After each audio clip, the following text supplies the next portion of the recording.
Գագիկ Ծառուկյանը հանդիպել է երիտասարդներին, օրեր շարունակ Հայաստանի մարզերից ու Սփյուռքից երկրի տարբեր ոլորտներին առնչվող հազարավոր հարցեր են ստացվել։ Սպասված հանդիպումը մեկնարկել է Հայաստանի Հանրապետության օրհներգով։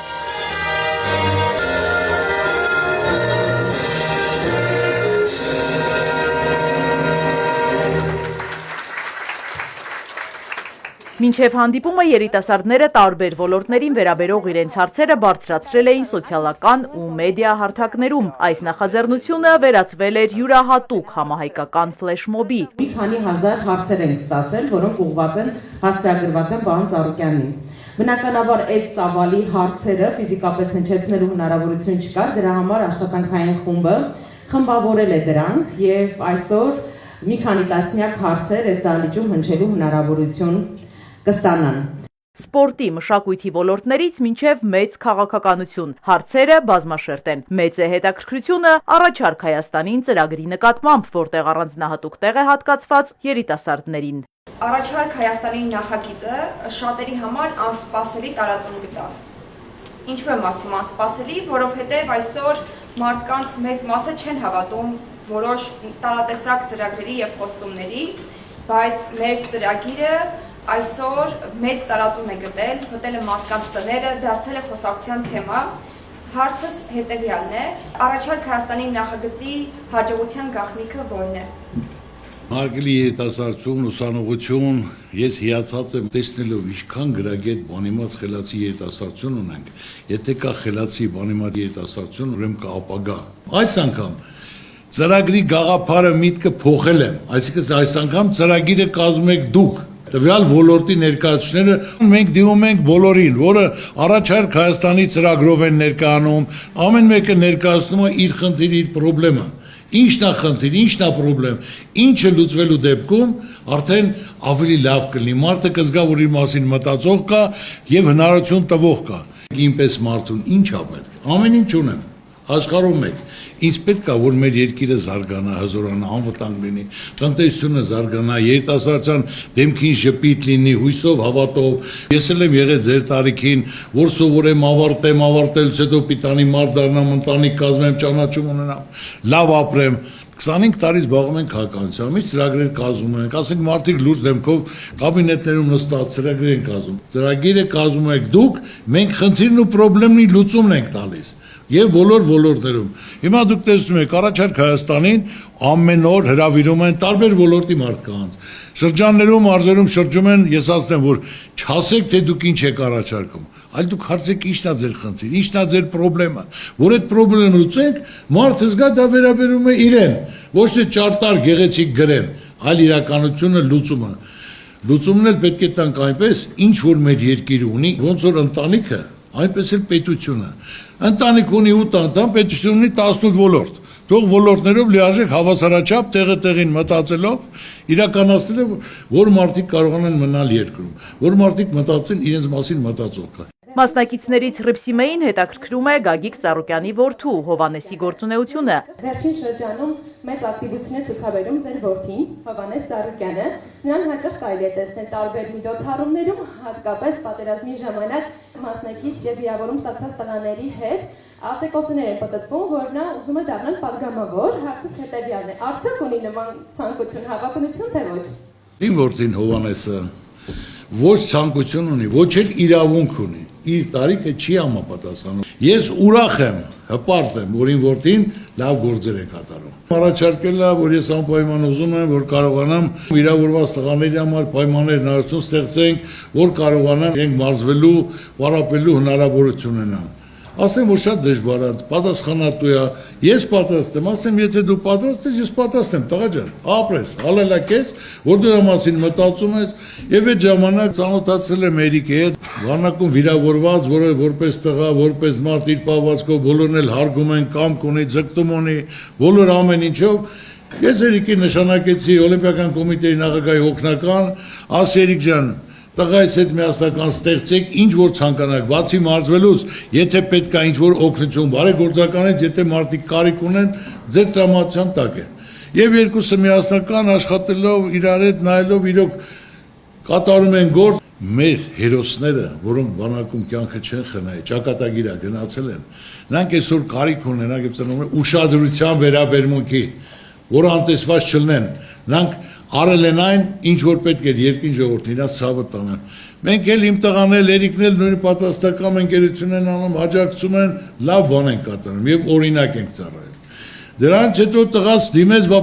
մի հարց էլ ունեմ դիմել, ասի տղա ջան, ասա, ոչ օլիմպիական սպորտաձևերը, որը չի ֆինանսավորվում պետության կողմից, որ երեխաներ կան, պետք է գումար վճարեն, սոցիալական ծանր վիճակում են,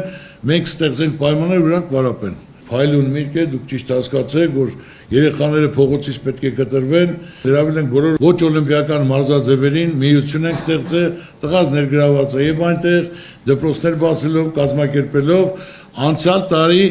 800-ից 1000 հոգի, որը հավաքագրել են, որ երեխաները առանց վճարի պարապում են, որը դա իհարկե մեր երկրի պարում դա շատ փոքր է, քիչ է, որ պետք է լինեն 10000, 20000, 30000, որը մենք պատրաստ ենք։ Ու այդ գործերով նրանք զբաղվում են ու օրորի ավելի ընդլայնելով, ավելի մեծացնելով, ասել են, որ Էրիկին էլ եմ ասել, Հովանեսին էլ եմ ասել եւ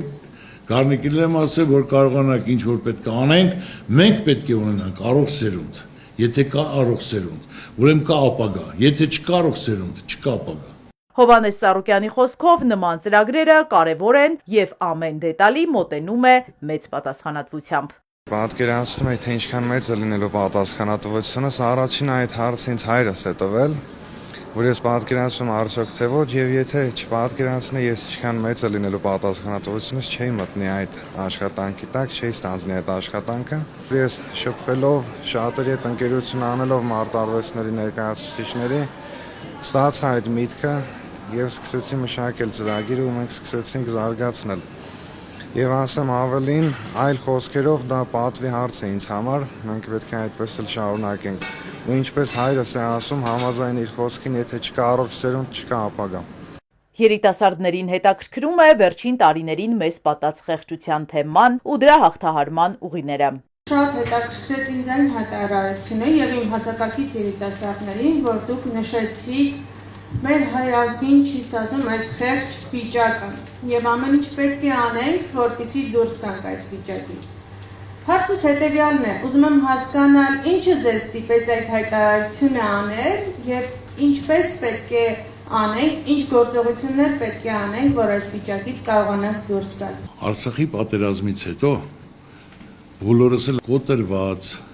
խեղճացած, մտքերի մեջ ինչ որ ասեն անկախ ամեն դա կապ չունի սոցիալական վիճակը, իրավիճակը, ես օրը 100-200 մարդու հետ եմ շփվում, դրսում, արտասահմանում, ազդեցիկ հայրի հետ, սովորական մարդկանց հետ, աշխատողի, շինարարի, փոքր միջին բիզնեսի, բոլորը կոտրված են։ Չկա աշխարհում մի հարց, մի խնդիր, որ լուծում չունենա։ Բոլորն էլ լուծում ունեն։ Ես ռեալ ինչին որ կպա ինչ գործին, ասեցի դա պետք է անեմ ամենալավը։ Մենք նայում ենք մեր հնարավորությունը, մեր եղածը, դրա հիման վրա, որ մենք կարողանանք կազմակերպել, մտածել, ծրագիր իրականացնել, այդ հարցերը կարգավորել։ Մենք չենք կարող խեղճացած մնալ, սա մեզ ամոթ է, ամբողջ հայությանը։ Մենք պարտավոր ենք միասնական քննարկելու, իրականացնելու, որ մենք կարողանանք աշխարհին ապացուցենք, որ այդ խեղճությունից մենք դուրս գանք, բոլորն էլ մեզ կհարգեն։ Խեղճությունը մեր թշնամին է։ Մենք պետք է մեջքի տանք, էտատելություն, թշնամանք, մերոնք, ձերոնք, բարեկամը բարեկամի հետ չի խոսում, հարևանը հարևանի հետ չի խոսում։ Եղբայր, պետք է վերջ տանք ամեն ինչին։ Մենք պետք է կարողանանք միասնական կազմակերպենք, ով խելոք բան ասում, ով ճիշտ առաջարկ անում, նա պետք է ընդունենք, նա պետք է կատարենք, նա պետք է իրականություն դարձնենք։ Այդ ժամանակ աշխարհն էլ կհարգի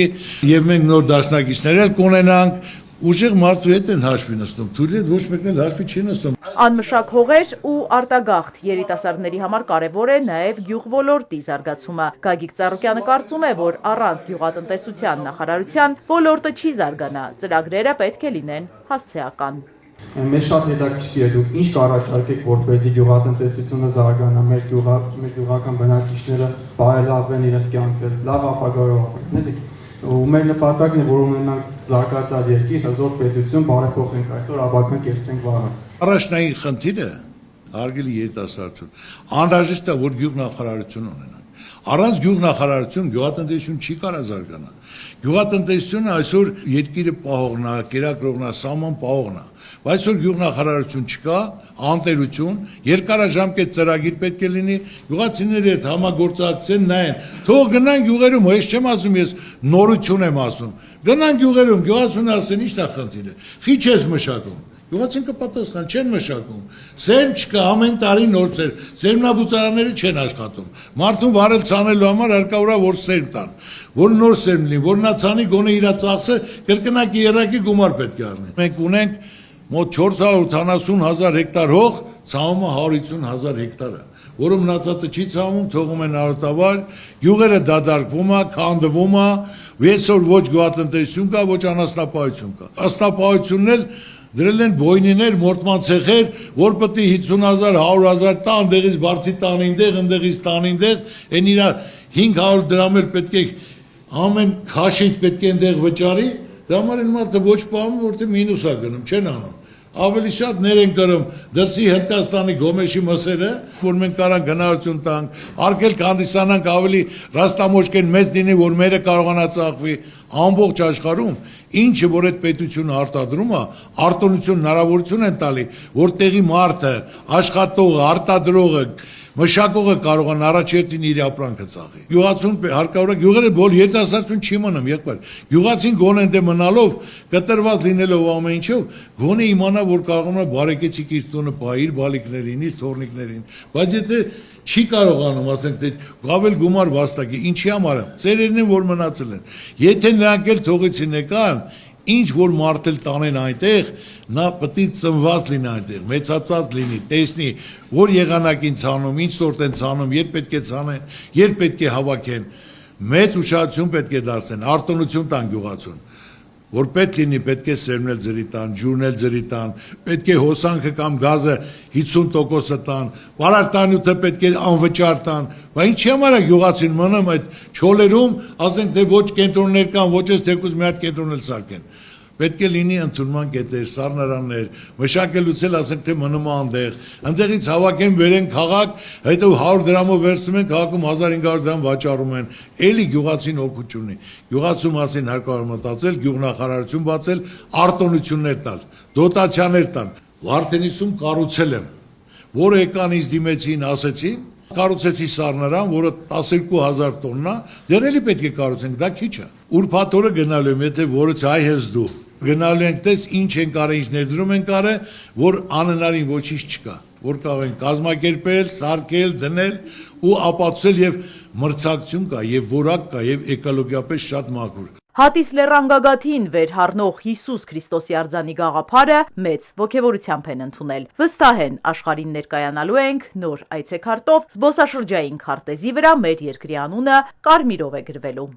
Պարոն Ծառուկյան, մեզ հետաքրքիր է այն հարցը, որ դուք Քրիստոսի արձանը համարում եք որպես ներքին համերաշխության, ազգային վերածննդի եւ աշխարհի ներկայանալու խորհրդանիշ։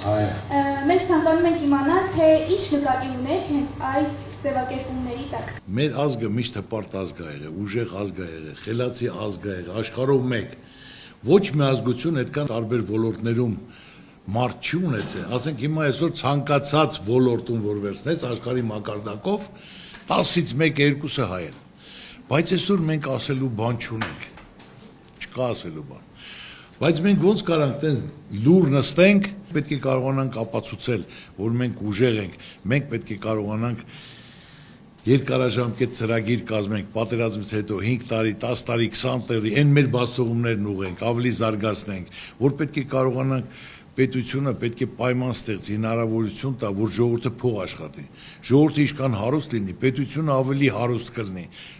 Ժողովուրդը պետության մեջ ժողովուրդը աղքատ է, պետությունը աղքատ է թույլ է։ Դա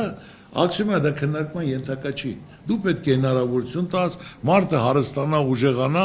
ավելի շատ փող դնի եւ ավելի գնացածներն էլ հետ վերադառնան։ Աշխարհի առաջի քրիստոնյա ազգը մենք ենք։ Բայց ինչի համար մինչև այսօր չենք արել։ Ու իմ նպատակը սա է, որ դա ազգային վերածննդի հաշտության, համերաշխության աշխարհի ներկայանալու խորհրդանիշ։ Իմ ընտանիքը այդ գումարը առանձնացրել է։ Միայն պետք է որ ազգովի կառուցեն, որ բոլորը մասնակցեն մի հատ քար դնեն, որ ոչ թե Ծառուկյան ընտանիք, այլ դա ազգովի Ծառուկյանի միտքն է եղել, բայց ազգովի են կառուցել։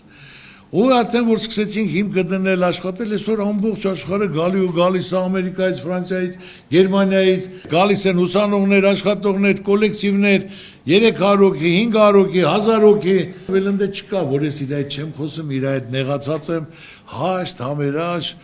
աղոթքը շուրթերին, հիացած, սպասումով, հավատքով, որ պետք է աշխարհին նոր խորհրդանիշով ներկայանանք։ Ինչ եղել է, անցած լինի, կյանքում միշտ է լինում է, բայց մենք բոլորս պետք է լավատես լինենք։ Ու մանավանդ որ վերջում էլ հավաքվում են, աղ ու հաց են կիսում,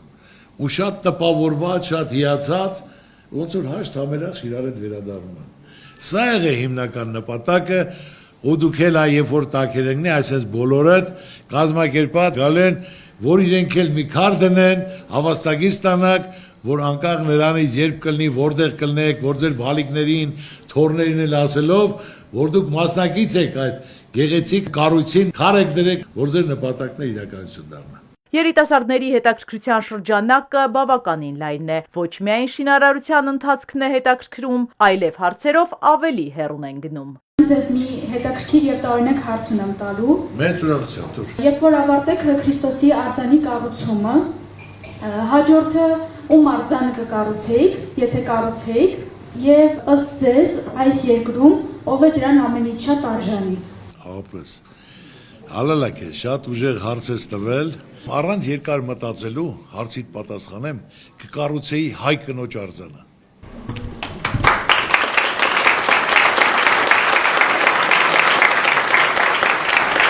Հայ կանայք, արժանեն մեծարման, գնահատականի,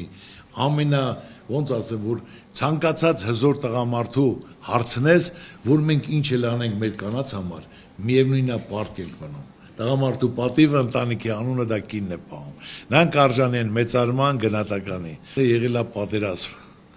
Մարդիկ իրենց որդիներին կորցրել են, կանայք կորցրել են իրենց որդիներին, այդ վիշտը, ցավը, սպին մինչև կյանքի վերջ մնում է։ Բայց այնքան համարձակություն, որ աշխարհին ապացուցում մենք կոտրվող չենք, մենք պայքարող ենք, դրանով հաշտվող չենք, կինը 40, 45, 50 տարեկան պայքարում է որդի ունենում, անունը նույնն է դնում, ու աշխարհին ցույց է տալիս, որ մենք կոտրվող չենք, մենք պարտվող չենք, մենք պայքարող ենք։ Իրանց ցավը տանեմ, իրենք արժանեն մեծարման, հարգանքի եւ խոնարհման։ Իմ մոտ բոլոր պատասխանատու գործերին կինն է, որը լիարժեք թույլ չի տալիս, թե ֆինանսական, թե ստուգելու հարցով որևէ խախտում լինի։ Մաքուր, հարգանքով, նա երբեք թույլ չի տա ինչ որ մի բան սուտ ասի։ Որտեղ ասեն, ամենագեղեցիկ արձանը, կնոջ արձանը ես կդնեմ, իմ համար մեծ պատիվ է, որ այդ արձանը որպես հայ կնոջ կերպար, որ մենք կարողանանք դնել, գոնե որոշ չափով կարանք մեր կանանց խաթրը առնել, ասեմ։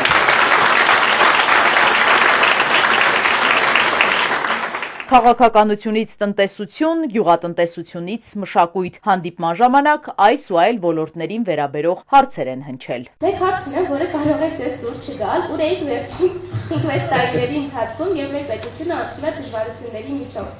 Մանե ջան, ուր էի Հայաստանում, ձեր կողքին, ժողովրդի կողքին, լավ ու վատ օրերով ձեր հետ եմ եղել։ 2020 թվականին Թուրքիան զորավարություններ է անում Ադրբեջանում, ինչի համար անում, զորքերա կուտակում։ Ես հավաքեցի իմ թիմին, խորհրդակցություն արեցինք, ասացի, որ լավ հոտ չի գալի, վտանգ է Ղարաբաղի համար, Ղարաբաղն են կորցնելու, զոհեր ենք տալու։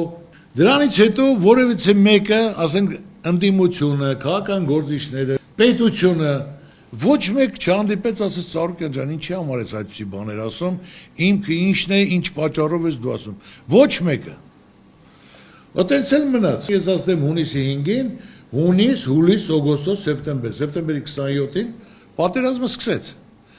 Այդ ժամանակ ես բանտում էի։ Իմ տղաներին փաստաբանի միջոցով իմաց արեցի, սիրտս կտոր էր լինում, որ ես 4 ամիս առաջ եմ ասել։ Տղաներից ասի տեղակ բայք, թող մի քանի միլիոն իշքան կհավաքեն, թող Ղարաբաղ գումար ուղարկեն մեր ընտանիքի կողմից։ Անկախ նրանից ես բանտում եմ, բայց մեր աջակցություն մասնակցությունը պարտադիր է։ Ուղարկել են։ Հետո եղավ նոյեմբերի 9-ը։ Ցույցեր, միտինգներ, ժողովուրդը, քաղաքական գործիչները, այսպես չի լինի, նոր ընտրություն, նոր ապետ, այսպես չի կարա շարունակվի։ Դիմել են ինձ, ես իմ թիմին հավաքել եմ, ամենամեծ խմբակցությունը ես ունեի, ասեմ իմ թիմակիցներին, եթե ժողովուրդը ուզում է, որ պետք է լինի ընտրություն, մենք համաձայն ենք թող լինի նոր ընտրություն։ Էլ իմ թիմով պատրաստվել ենք, ծրագրեր կազմել ենք, հիմնական ամենակարևորագույն կետերը վարկային խնդիրը, որը դրած էր ոնց պետք է լուծվի, որ մենք ունենք 650,000 ընտանիք, 2,400,000 վարկառու, եղել է տնտեսական ճգնաժամ, համաճարակ պատերազմ։ Պարտավոր է պետությունը քայլ կատարելու, մարդկանց այդ ցեխից հանելու, որ լիարժեք մարդիկ կարողանային շունչ քաշեին, առողջապահության համար, ուսանողության համար, փոքր ու միջին բիզնեսի, գյուղատնտեսության, ներկայացել ենք շատ գեղեցիկ, ոչ մեկ չի կարդացել։ Ընտրությունից հետո նորից հրավիրել եմ իմ թիմին, ասելով, շնորհակալ եմ, ովքեր որ մասնակցել են ընտրության, շնորհակալ եմ, ովքեր մեզ ձայն են տվել, եւ շնորհակալ եմ իմ թիմից։ Իմ թիմը լավ չի աշխատել, մենք լավ չենք աշխատել, չենք կարողացել ժողովրդին տեղեկացնել մեր ծրագրերի մասին, ուրիշները ավելի լավ են ներկայացել, ես ցավը տանեմ։ Այսօր էլ թող նրանք էլ ժողովրդի առաջ պատասխան տան։ Ու մենք էլ անցել ենք մեր գործին, դրանից հետո շրջափակման ժամանակ օրը գիշեր կազմակերպելով, օգնելով, ֆուրերով, ինչ որ պետք է եղել։ Օգնել ենք ամեն ինչով, բոլորը տեղի ղեկավարությունը Արցախի գիտի, ժողովուրդը գիտի, ճանաչողները գիտեն, օգնել ենք։ Հետո շրջափակման ժամանակ բոլոր ծնված երեխան ինչքան երեխա ծնվել։ Ասեմ կազմակերպեք ոսկե խաչեր հանձնենք այդ երեխաներին, դա պատմություն է, որ նրանք կմեծանան պիտանի մարդ կդառնան, կզգան ու տեղի ժողովուրդն էլ կզգան, մենք իրաց չենք մոռացել, մենք միշտ իրենց կողքին ենք։ Դրանից հետո եղավ հայաթափման, որ ասենք թե ամբողջ հայությունը եկավ Հայաստան, դադարք եկել են, կազմակերպելով, օգնելով սնունդա բնակարանը տեղավորել ենք, սնունդով ապահովել ենք, գործով ապահովել ենք։ Դրանից հետո սկսել եմ Քրիստոսի արձանը կառուցել։ Հիմա էլի շարունակեմ, թե էլի կա ասելու բան, շարունակեմ, թե բավարար է։ Հիմա իմ խնդրանքն է, որ այս հարցը դու են ցանկացած քաղաքական գործիչներին տաս, այն մեծ խոսացողներին էլ տվեք, որ նրանք ինչ են արել։ Ու նորից առաջարկ Հայաստանին ծրագրի մասին։ Մասնակիցներից Նաիրան տպավորված է այս ծրագրի ամբողջ պրոցեսի թափանցիկությամբ, հարցն էլ հենց դրա մասին է։ Սկզբում ես էլ չէի հավատում այդ մրցույթին, հետո դուք խոստացաք, որ անձնապես եք երաշխավորելու այդ արդյունքների արդարությունը, ես մասնակցեցի եւ շատերի նման հաղթողների ցանկում էի, իրականում աչքերից չէի հավատում, որ առանց արդարություն կարող է լինել։ Որ առանց ծանոթի, առանց որևէ մեկի օգնության կարող եմ հաղթել։ Հարցս շարունակության մասին է, ինչ է լինելու այդ առաջարկների, գաղափարների հետ։ Երբ որ ուսանող երիտասարդության այդ հարցը ծրագիրը ոնց պետք է ուսանողները ներկայացնեն իրենց խնդիրը, պրոբլեմը, որ դա լուծումները մենք տանք, որևէ տայնի ասի կազմակերպի դե դիմի մրցույթ են կայտարարում, որ հաղթողները կպարգևատրվեն, ասում է 10 օր, 15 օր, չէ, ոչ մի բան, մի հատ, երկու հատ, մի շաբաթ, 2-3 հատ, դե իմ մոտ արդեն հետաքրքրություն առաջացավ, խի ոնց sense կարող է լինել, ես դասախոսներին հարցեցի, մոտ մարդկանց հարցեցի, ու պատահական մի երիտասարդ պարոն Ծառուկյան, մի հարց կարող եմ ձեզ տալ, ասի աղջիկներ, ինչ է, որ դուք մրցույթ եք հայտարարել, ասի այո, բայց ասեց արդարացիա լինելու։ Ես չասի ոնց արդար։ Անձամբ ես հետևելու եմ արդարացի, այո, 100% արդարացիա լինելու։ 2-3 օր հետո արդեն 100, 200, 300, 400, 500 առաջարկները արդեն հասկացա, թե հիմնական խնդիրը անարդարության խնդիրն է, որ պետք է ու չիմանալով կարող ասենք այսքան նստի, չարչարվի, թուղթ սևացնի, մեկ անդե պայմանավորվել են ծանոթ բարեկամին մեր կողմը պարգևատրում տալու են ուղղակի։ Ամենա ընդունված, հարգված մարդկանց հանձնաժողովի անդամ ընդգրկել ենք։ Բացի դա, մի անգամ էլ ես հատուկ վերցել եմ, նայել եմ, կարդացել եմ ու ասեմ այդ ժամանակ, որ զգացի մենք ինչքան գրագետ, պատրաստված, բանիմաց երիտասարդություն ենք, որ կարելի է հիանալ, հպարտանալ, տուն եմ տարել, մորս եմ տվել, կնոջս եմ տվել, ասեմ կարդացեք, ու նրանք էլ հիացած ինչ բանիմաց երիտասարդություն ունենք։ Պետք է լինի արդարություն։ Ես ասեմ, հավասարի դեպքում, որ իմ տղան մրցույթին մասնակցի, ես կամաչեմ հաղթանակ իմ տղային տամ։ Այնպես որ այդ անարդարությունը կա, պետք է ուղղվի, որ բոլորն էլ վստահ լինեն։ Հաղթելու է ուժեղը, հաղթելու է խելացին, հաղթելու է արդյունավետը։ Ու բոլոր ոլորտում էլ եւ առաջընթաց կլի, եւ զարգացում կլի։ ես ձեզ առաջարկում եմ ձեր այդ թիմով միանալ այս մեծ թիմին, որ դուք ձեր ծրագրերը, առաջարկները կյանքի կոչեք։ Պարոն Ծառուկյանը բոլոր հնարավորությունները ձեզ կտա։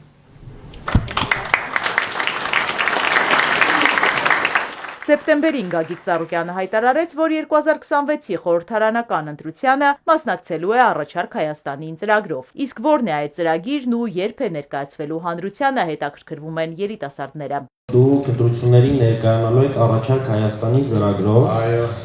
Եվ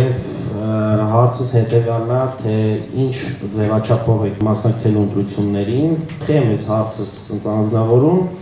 քանի որ խոսակցություններ կար, որ դուք չեք մասնակցելու ընտրություններին։ Ոչ չեմ մասնակցելու։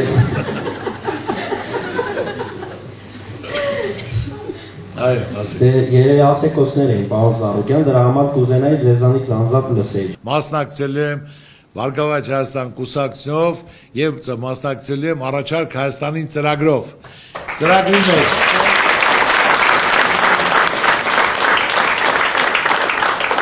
Կարան մասնակցեն, այսօր իմացեք, պարտադիր չի Բարգավաճ Հայաստան կուսակցության անդամ լինի, որ մեր հետ մասնակցի։ Հին ու նոր չկա։ Պետք է մարդիկ համախմբվեն, այս վիճակից դուրս գանք։ Մտածված, առաջարկ Հայաստան ծրագրի մասին խոսել եմ, ձևաչափի մասին չեմ խոսել։ Այսօր ուզում եմ ասել, կարևորը, որ բոլորը դուք էլ իմանաք, մնացած բոլոր ժողովուրդն էլ, ընտրողներն էլ, այս երկրում ապրողներն իմանան։ Ամենակարևորը կուսակցությունը չի, թե կուսակցությունը ում հետ կգնա, դաշինքով կգնա, մանդատ կստանա, որ համարն է, կարևորը պետությունն է, կարևորը մանդատը չի, կարևորը արդյունքն է, այնպես որ, դες մարդկանց մտածելակերպը շատ դիտական, կամ մնացած հարցերն են, ես մոտ ժամանակներս ձևաչափը կներկայացնեմ շատ գեղեցիկ անակնկալներով, այնպես որ շատ չի մնացել, կներկայացնենք բոլորն էլ թող տեսնեն, հանգստանան, տեսնեմ դրանից հետո ինչ են ասել։ Երբ առաջին անգամ հայտարարեցիք առաջարկ Հայաստանի նախագծի մասին, դուք ասացիք, որ սա վերկուսակցական ծրագիր է եւ ձեր համար կարևորը մարդու գիտելիքն է եւ աշխատելու պատրաստակամությունը։ Բայց ես նաև լավ եմ հիշում, որ դուք ասացիք, որ դուք անձամբ չեք հավակնում վարչապետի պաշտոնին։ Իսկ ունեք թեկուզ ձեր մտքում վարչապետի թեկնածու։ Ես ասել եմ, մեկ անգամ եւս հաստատում եմ, որ վարչապետի պաշտոնին հավակնություն չունեմ, ցանկություն չունեմ։ Ես վարչապետի պաշտոնին թեկնածու ունեմ, իհարկե ունեմ։ Մեկի տեղը 3 ունեմ։ Մեկը մեկից գրագի հետ, մեկը մեկից ուժեղ, պատրաստված։ Իսկ այդ թեկնածուները նախկիններից են, թե ներկաներից։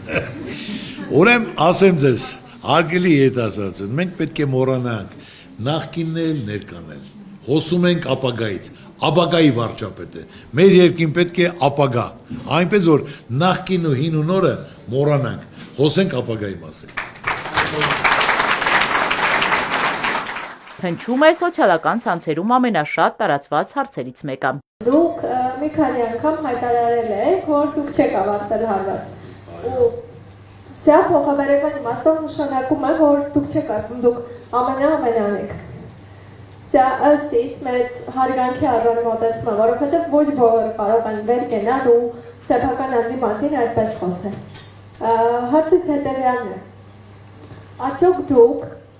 պատրաստ եք ձեր շուրջը համախմբելու պայմանական ասած Հարվարդ ավարտածներին։ Հիմա նոր դուք կյանք եք մտնում, կշփվեք, կտեսնեք, անցնի 5 տարի, 10 տարի, 15 տարի։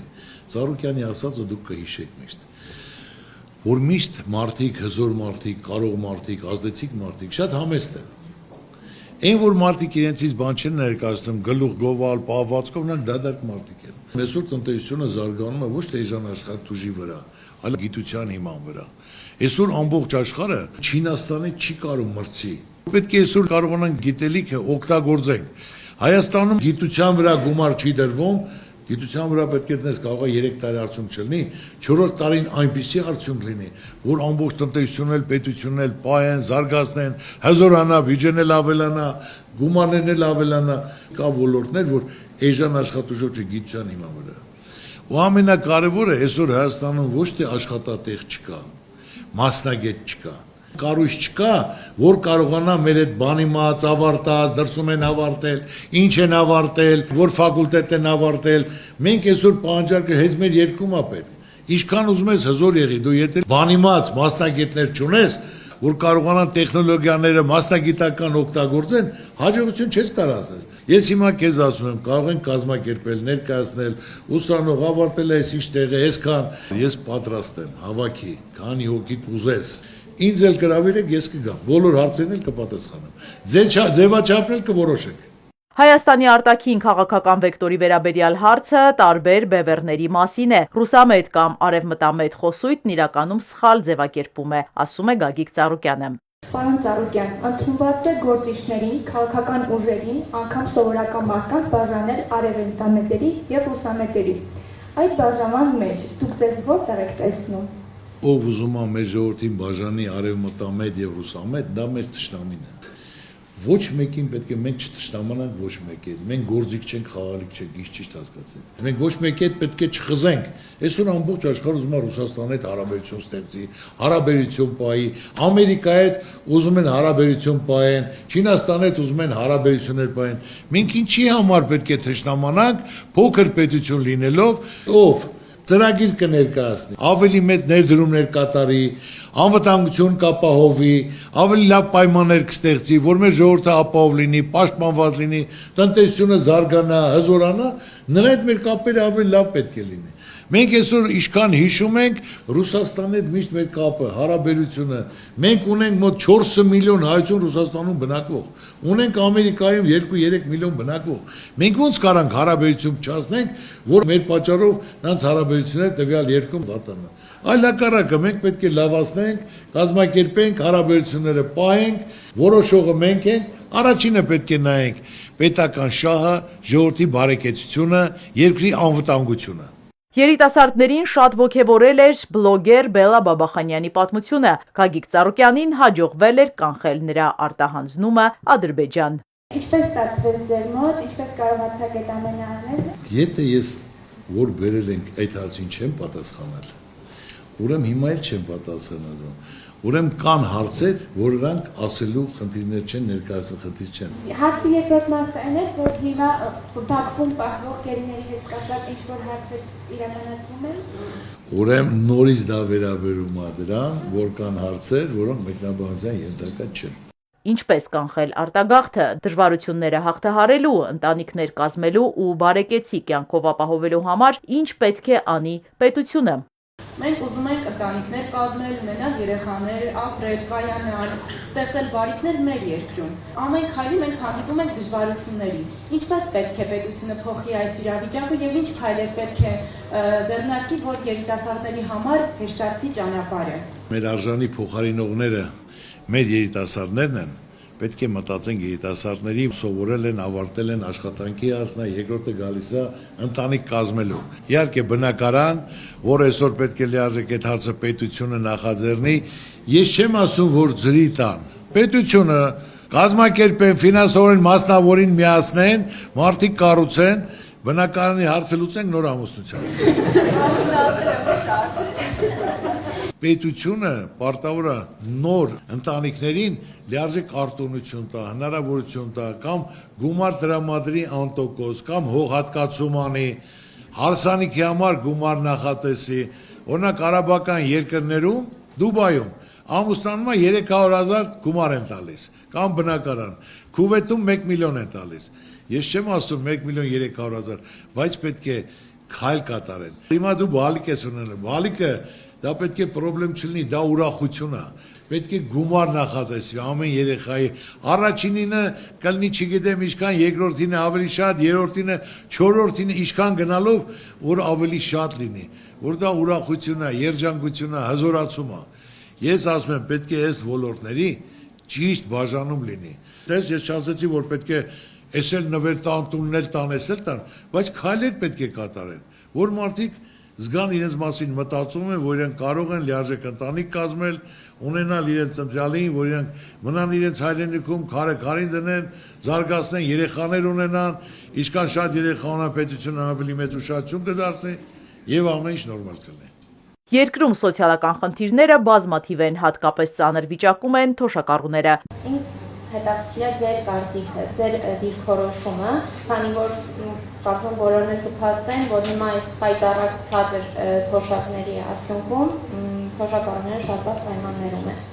Ապրես, հալալա քեզ, որ դու մտածելով տատիկ պապիկների հարցը բարձրացնում ես։ Իրենք, որ ամբողջ կյանքում աշխատել են, ստեղծել են, կառուցել են, պաշտպանել են,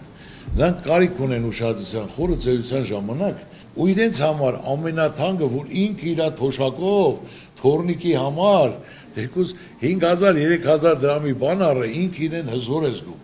որ դա իր ստեղծածն է։ Ազնվությամբ եմ ասում, այդ ոնց որ տատիկ պապիկներին կյանքը երկարի, իրենք զգան, որ պետությունը իրենց մասին մտածել է, իրենք իրենց գումարով են դա անում, դեմքների ժպիտ է գալիս ու թոշակով առը, թոշակները պարտադիր պետք է բարձրացվեն։ Ես տես ուրիշների պես չես գործի մարդ եմ, չեմ ասում 100,000, 200,000, մեկը հարց պետք է տա այդ 100,000-ը ոնց ա լինել, մի հատ ինձ բացատրի ես հասկանամ, ասկես շատ հասարակ է, ձեզ էլ ասեմ, որ իմանամ։ Հիմնական ցանկացած գումար աշխատավարձ բարձրացնելու համար պետք է տնտեսական աճ լինի։ Տնտեսական աճի ժամանակ հարկավոր է պայմանավորություն ստեղծել, արտոնություն տալ աշխատողին, կառուցողին, շինարարին, գյուղացուն, որ ավելի շատ շրջանառություն լինի, ավելի շատ գումար մնա։ Մեր երկու 1% տնտեսական աճը 24-ից 25 միլիարդ է։ Եթե մենք կարողանանք տնտեսական աճ ձևակերպել, արտոնություններ տալ, հնարավորություն տալ, որ ավելի շրջանառությունները ավելի մեծանա, եթե լինի 10-12% տնտեսական աճ, դա դառնում է 300 միլիարդ, որ 300 միլիարդը կարած լիարժեք բաժանում կատարեց, ասենք 10 միլիարդը թոշակի, 2 միլիարդը ուսանողներին, 5 միլիարդը առողջապահությանը, շինարարությանը, տարբեր ոլորտներում, ասենք թե արվեստին, մշակույթին, գիտությանը կարող ես բաժանել։ Իսկ բացի դա մինչև տնտեսական աճը պետք է հաշվարկելով եղած գումարը, որը բյուջեն նախատեսում է ամեն տարի։ Ինչ դժվար է, որ ասենք թե տատիկ պապիկների թոշակը 5000 դրամ ամեն տարի 3000 դրամ ավելացնեն, որ գոնե մտածեն այդ մարդիկ, որ պետության վիճակը ծանր է, տնտեսական, ասենք ճգնաժամ ա եղել, համաճարակ ա եղել, պատերազմ ա եղել, բայց մենք ձեզ չենք մոռանում, ձեզ ցավը տանեմ, ձեզ հարգում սիրում ենք, դուք մեր մեծերն եք, դες մենք ձեզ չենք մոռացել, այսքան ավելացել ենք, մյուս տարի այսքան ավելացել ենք, միշտ մեծին պետք է հարգես, մեծի մասին մտածես, որ նրանք արե դրե ստեղծել են, պաշտպանել են, լուսաշխարհ են բերել իրենց բալիկներին, իրենց թորնիկներին, կարիք ունեն ուշադրության եւ վերաբերմունքի։ Սա հիմնական մոտեցումն է։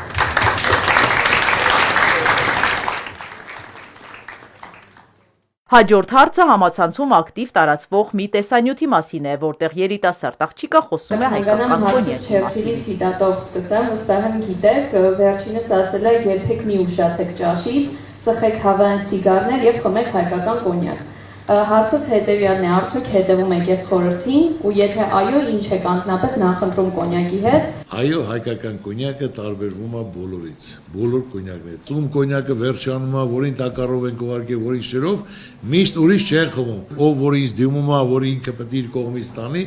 անընդհատ իրեն մենք հետ ենք ուզում, որ ուղարկում են գնում են։ Ով կցանկանա ով կոնյակ խմում է, բոլորին կբերես կոնյակի գործանից մի օր երկու օր առաջ կասեք, մենք բոլորս այնտեղ համտես կանենք, Չերչիլը օրական մի շիշ կոնյակը խմել, մի հատ էլ սիգարա ծխել, բայց սիգարը երբ որ Չերչիլ դառնաք, այն ժամանակ նոր դուք կփորձեք, շոկոլադը ես ձեզ կույրացրեմ։ Գագիկ Ծառուկյանը վստահ է, միասնաբար ու համատեղ ուժերով է հնարավոր երկիրը ոտքի հանել։ Արդյոք պատրաստ եք գնալու շրջել Հայաստանի հեռու եւ մոտիկ գյուղերով, շփվել մարդկանց հետ տեղում եւ խոսել նրանց հետ իրենց խնդիրների մասին։ Ով կցանկանա, որ տարածքում, որ տեղում, որ համայնքում, գյուղում, փողոցում, դրսում, ներսում, դա ուսանող կլինի, ծառայող կլինի, գյուղացի կլինի, շինարար կլինի, մեծ ուրախությամբ, մեծ ցանկությամբ։ Նույնը երիտասարդության հետ, եթե հարցեր կան խոսալու, քննարկելու, պատրաստ եմ ասելու, ներկայացնելու, խորհուրդ տալու։ Եվ ամփոփելով հարց ու պատասխանը երիտասարդներին հետաքրքրում է, թե որն է Գագիկ Ծառուկյանի ամենակարևոր խորհուրդը իրենց։ Խոսքով ոչ մեկին չհավատակ։ Դա պետք է լինի պահված գործունեություն, արարք ժամանակ։ Անպայման։ Ապացուցում է նվիրվածությունը, հավատարմությունը գործով ժամանակի հատվածում, որ մարդ ունենում է լավ ու վատ օրեր, թե իրենց ոնց են պահում։ Հիմնական հարցը է, ցանկացած մարդ ուզում է, որ իր կյանքում ինքը խապված չլինի։ Ոնց որ կինոյում գրքում է, ամեն մարդ ուզում է ընտրյալ ընկեր, իր զույգը, իր կյանքի ընկերը լինի հավատարիմ նվիրված, որ անմնացորդ մինչև վերջ հավատարիմ, երջանիկ, ժպիտով կարողանաք վայելել, ստեղծել եւ ապրել։ Շնորհակալություն։ Հարցերը անկաշկանդ էին, բայց հանդիպումը շարունակվում է նաև ավելի ազատ միջավայրում։ Այստեղ էլ երիտասարդների հետաքրքրությունը սահման չունի։ Եթե դուք այս բանի լինեիք 16 տարեկան, ապա ինչպիսի քայլեր կձեռնարկեիք ներկայիս Հայաստանի Հանրապետությունում հաջողության հասնելու համար։ Կարևորը հույսը դնում ես քո վրա։ Կարևորը նախանց չես լինում, չկամեցող չես լինում, բարի ես լինում, կամենում ես բոլորին։ Ու քո հնարավորության սահմանում ես քայլեր գցում։ Փոքրից պետք է սկսես։ Ու նայելով Աստված քեզ, որ դու բարի ես, կամեցող ես, հավատարիմ ես, Աստված են հաջողությունա բացում, պետք է Աստված կամենա։ Աստծո հաջողակի շնորհը պետք է ստանաս դու։ Հաջողակի շնորհը տալիս է նրան, ով բարի է, կամեցողը, հավատքով է, նախանձ ու չար չի, չկամ չի։ Խնդրեմ։ Պետությունը, որն ունի նման փայլուն երիտասարդություն, վստահաբար մեծ հաջողություններ է ունենալու, կարծում է Գագիկ Ծառուկյանը։ Իրենք էլ սա ինքնադրսևորման լավ հարթակ են համարում ու հայրենիքին ծառայելու բացառիկ հնարավորություն։